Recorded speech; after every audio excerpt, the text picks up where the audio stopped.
Lectura del Santo Evangelio según San Mateo. Gloria a ti, Señor. En aquel tiempo las mujeres se marcharon a toda prisa del sepulcro. Llenas de miedo y de alegría corrieron a anunciarlo a los discípulos. De pronto Jesús les salió al encuentro y les dijo: alegraos. Ellas se acercaron, le abrazaron los pies y se prostraron ante él. Jesús les dijo: no temáis. Id a comunicar a mis hermanos que vayan a Galilea, allí me verán. Mientras las mujeres iban de camino, algunos de la guardia fueron a la ciudad y comunicaron a los sumos sacerdotes todo lo ocurrido. Ellos, reunidos con los ancianos, llegaron a un acuerdo y dieron a los soldados una fuerte suma encargándoles: decid que sus discípulos fueron de noche y robaron el cuerpo mientras vosotros dormíais. Y si esto llega a oídos del gobernador, nosotros nos los ganaremos y os sacaremos del apuro. Ellos tomaron el dinero y obraron conforme a las instrucciones. Y esta historia se ha ido difundiendo entre los judíos hasta hoy. Palabra del Señor. Gloria a ti, Señor.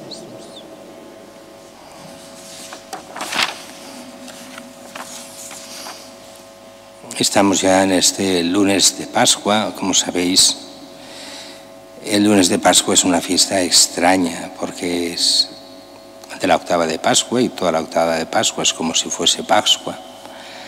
Pero la tradición carolingia que nos llegó por los francos hace que en todo lo que eran los reinos, Cataluña, Aragón en teoría, el reino de Valencia y el reino de Mallorca, pues se usasen esas tradiciones carolingias. ¿Qué eran? Carlomagno impone a todo el imperio que los 3 días más grandes del año, que son Pascua, Pentecostés y Navidad, se celebren con una fiesta no de un día, sino de 2. Porque son fiestas más importantes que las otras. Las fiestas normales se hace fiesta un día. Estas 3 grandes fiestas, 2 días seguidos. Y así en lo que era de Carlomagno, y nosotros éramos de allí, éramos de los francos hasta prácticamente Jaime I el Conquistador, hasta ese momento que habrá un pacto y se acabará el vasallaje a Francia a cambio de unas tierras en el sur de Francia. Bueno, hasta ese momento dependíamos de los francos y como tales seguíamos todas las tradiciones francas y no las tradiciones visigóticas. Y entre ellas estaba esto. Hoy era fiesta, pero fiesta civil, no religiosa. El lunes de Pentecostés, fiesta civil, no religiosa. El día después de Navidad, San Esteban, fiesta civil, no religiosa. Civil, es fiesta religiosa de San Esteban, pero no es día de precepto, no es un día, es un día de fiesta civil dado por el emperador. Estas tradiciones que se dieron en el siglo IX, pues han durado ya prácticamente casi 1200 años. ¿Y qué se nos pone hoy en estas lecturas? Por eso decíamos hoy aquí en Cataluña es fiesta civil, pero no es fiesta religiosa en el sentido de que el lunes de Pascua es igual que el martes, que el miércoles, que el jueves. Estamos en la octava de Pascua, eso es lo que celebramos toda la semana como si fuese una repetición de la Pascua. A menor escala, pero es fiesta y hoy no se pueden hacer ningún tipo de misas que no sean en esta semana, que no sean las que tocan de Pascua. Las lecturas. La primera, iremos viendo todo este tiempo de Pascua, los días de cada día, lo que son los hechos de los apóstoles, empezando por el día de Pentecostés, pero no el don del Espíritu Santo. Eso lo reservamos al último día de Pascua, al día de Pentecostés. Hoy lo que vemos es el discurso, la primera parte del discurso que hace Pedro a todos aquellos que están fuera. En esa primera predicación acaban de recibir los apóstoles y los discípulos reunidos en el cenáculo el Espíritu Santo y salen y empiezan a predicar. Y la primera parte de la predicación es la que hemos leído hoy. El día de Pentecostés, Pedro, poniéndose en pie junto con los 11, levantó su voz y con toda solemnidad declaró. Y es la declaración, una parte, mañana la segunda. El discurso. ¿De qué va el discurso? Pues de qué va a ir.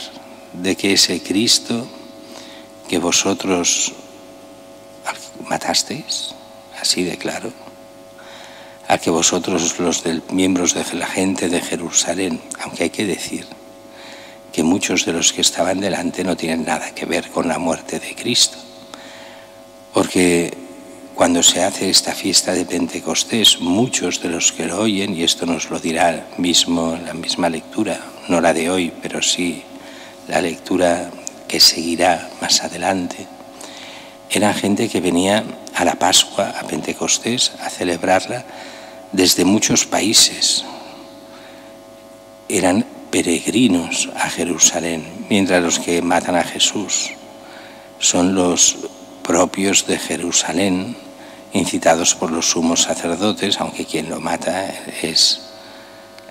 lo hace matar el que es el gobernador romano, pero a la hora de la verdad incitado por el pueblo y los sumos sacerdotes. Pero con que sabemos que en la muerte de Jesús eso es la razón próxima, el gritar crucifícalo, el ponerse contra Pilato. Pero en realidad, ¿por qué muere Cristo? Y aquí es el punto central. Muere por los pecados de los hombres.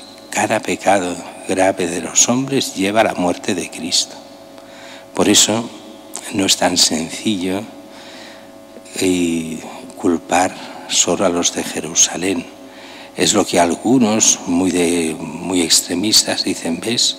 Los judíos son los culpables de la muerte de Cristo. Y dices, piénsalo bien, que lo que dices es una estupidez.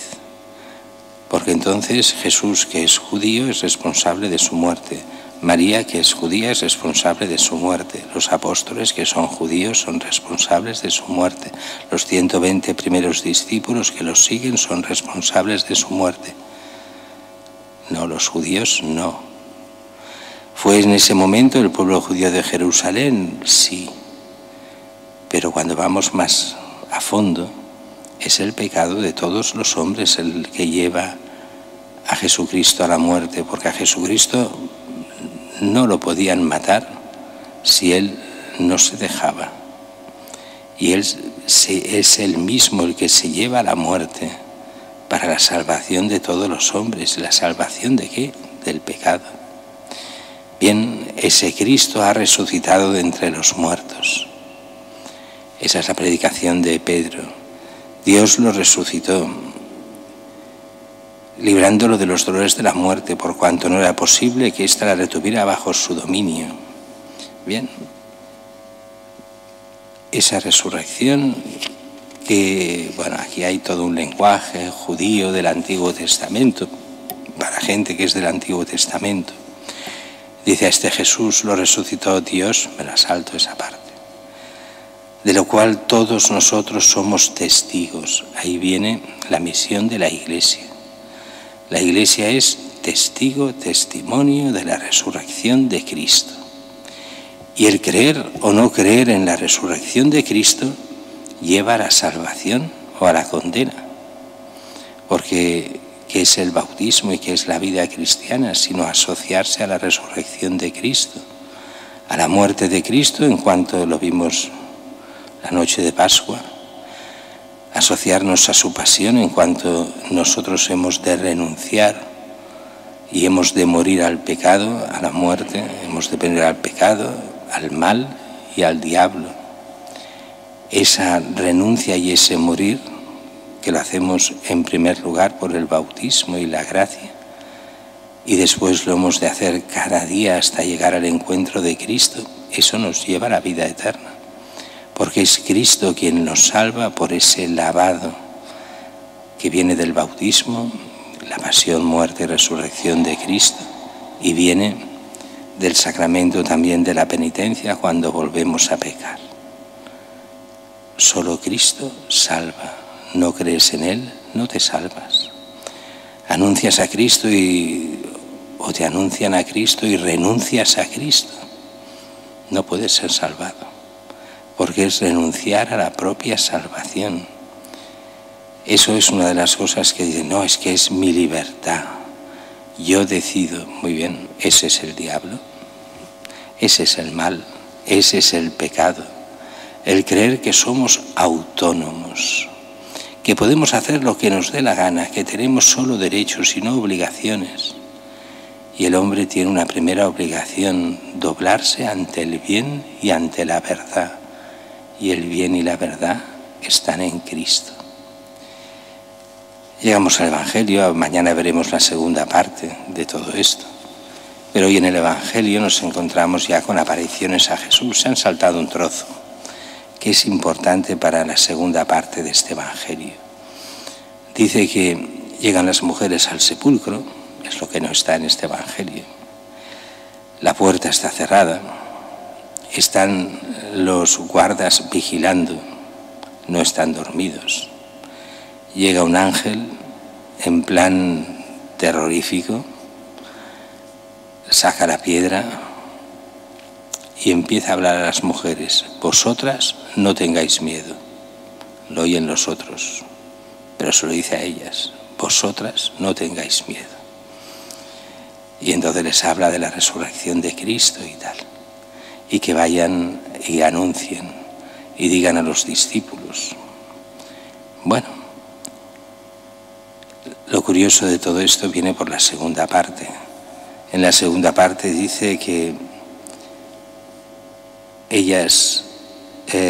que después que las mujeres se van, dice que los soldados se van a ver a los sumos sacerdotes y les explican lo que ha pasado. ¿Cuál es la respuesta de los sumos sacerdotes? Decid que los discípulos han robado el cuerpo. Claro, el problema es que eso, a unos que son soldados y han de vigilar y no han vigilado, eso correspondería con pena de muerte. Y los sumos sacerdotes le dicen, no os preocupéis, abogaremos por vosotros. Dad esta versión, os pagamos una fuerte suma y os garantizamos que no os pasará nada. Y dice, y esta historia se ha ido difundiendo entre los judíos hasta hoy. Es en el fondo la continuación de la pasión por aquellos que no creen. Les han dicho la historia, han visto lo que ha pasado, han visto lo que querían los judíos, hechos maravillosos. ¿Qué milagros nos ofreces? Han visto al ángel. No importa, es solo una excusa. No queremos creer. Allí viene el pecado que no se puede perdonar, el pecado contra el Espíritu Santo. Lo ven claro, no les importa. Cuidado que no nos pase a nosotros, que tenemos fe y un día, precisamente por nuestro egoísmo y por nuestra falta de fe, o sea, de fe activa, podamos perder esa fe que tenemos ahora. Es importante vivir desde la fe, en la fe, arraigados a Cristo. Él es el único que nos lleva a la salvación. Las mujeres primero ven el sepulcro vacío, el Señor ha resucitado. Después ven al Señor y ellas serán las primeras apóstolas, en el sentido enviadas por Dios a anunciar la resurrección de Cristo. Y ellas serán los que lo harán de generación en generación durante tantos siglos. Las madres han sido las primeras apóstoles, las primeras catequistas, las primeras mujeres que han sabido transmitir la fe de generación en generación hasta nuestros días.